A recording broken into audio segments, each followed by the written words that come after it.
Hi everyone, and welcome to Jane Talks Murder, where I'll be talking about and reviewing an episode of Poirot, Murder, She Wrote, Diagnosis Murder, or Jonathan Creek. Today, I'm looking at Poirot, Problem at Sea, or as I like to call it, that time Poirot was all at sea. We begin the episode at sea. Are we gonna have a problem? Hastings is teaching Smiley Pamela about clay pigeon shooting when General Forbes exercises his way over before nearly splatting into Mr. Russell. Poirot leaves his room and tries to edge past Nellie singing, but she stops him to point out her niece is Mamie. This lady is also singing before eavesdropping on her husband John, chatting up Ellie. And I'm glad all these people are saying each other's names because I wouldn't have a clue. Mrs. Clapperton talks Poirot's ear off and sets herself up as this episode's victim.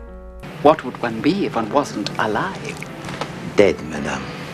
Before storming off, this jump scare says she's poisonous, and there are so many characters to keep track of. These two gossip about the Clappertons before sassing each other, which Poirot finds amusing, and the General tries to talk to Mr. Clapperton before this eye patch steward creeps up. Ooh, pretty! Nellie is singing. It's her family I feel sorry for. And she bitches about her to the Tollivers, and the room is very tense, so Forbes suggests a game of bridge. Kitty and Pamela kidnap John, while Mrs. Clapperton is vile to everyone, and Ellie chats to Poirot about the moon before excusing herself to go to bed. John shows Poirot why he's not allowed to play cards with a cool magic trick, but Hastings makes an innocent comment which causes him to rush off. How odd. The next day, Kitty and Pamela ask John to accompany them, but he checks on his wife first, who tells him through the door to go away. So the three tee-hee off together. Some rando local is caught snooping, so is shooed by Eye Patch Guy, and most of the characters get off the boat, although Ellie says there were plans to all disembark together. Poirot runs into the Tollivers and invites them to dinner, but Hastings heads back to the boat, as does Ellie, joined later by everyone else. John is locked out of his cabin, so gets a steward to let him in, where they discover Mrs. Clapperton stabbed to death. Hastings immediately blames the locals, while Poirot gets on the case, where John says some money and jewellery has gone missing. Poirot talks to General Forbes, who is shocked because he's known her for years and used to be in love with her, you know, before she turned into a raging bitch. And Poirot calls him out on coming to the ship earlier to talk to Mrs. Clapperton, but he says she never answered the door. This bumbling steward says Mrs. Clapperton died around 10 a.m, and Kitty cries about it just as Poirot visits to check if John was with the two of them the whole time, which Pamela says is true except for when he went to pee. Eye Patch Guy gets off the boat, so Hastings follows him, spotting him selling Mrs. Clapperton's jewellery. Poirot goes nuts at him, and he admits he broke into Mrs. Clapperton's room, saw she was dead, and nicked her stuff. And after,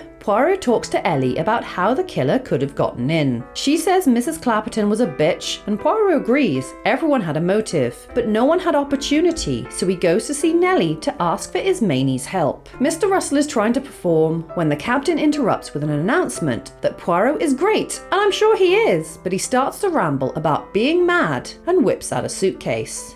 How uninteresting. He opens the case and pulls out Ismanie's doll, an apparently important witness that can talk, which freaks everyone out. Poirot interrogates the doll in the box, who repeats Mrs. Clapperton's final words, causing John to have a heart attack. Oh, that was only in the book. He tries to run away instead. He's taken away as Poirot gives Ismanie her doll back and explains to the others that John is a ventriloquist and faked the conversation with his wife through the door while she was already dead. Ellie says John did it because he wanted a better life with Pamela and Kitty. Poirot out! Okay, that's not how ventriloquism works. You can't perfectly mimic another human being and make it sound like the voice is coming from a bed inside a room through a door convincingly enough to get away with it. And how do I know this? I used to be a ventriloquist. My puppet was a grey dog named Wrinkles. I've led a weird life. Anyway, that aside, I'm disappointed that John was the killer, because his wife was a vile cow and I feel like he deserved better. Him being the killer, in a way, justifies her behaviour towards him, which unravels the whole thing. For a completely different vibe,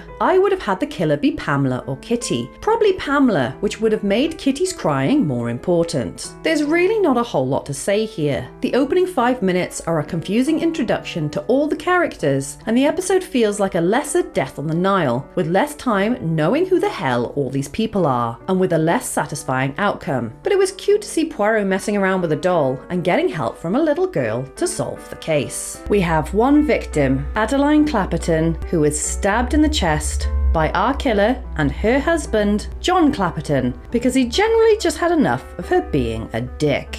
So there you have it. That was Problem at Sea. Let me know your thoughts in the comments below, or come say hi on social media. If you enjoyed this video, then please hit that like button, it really does mean a lot, or consider subscribing if you want to keep investigating with me. Alternatively, feel free to check out my other YouTube channels. Thank you so much for watching, I'll speak to you soon, and keep an eye out for clues.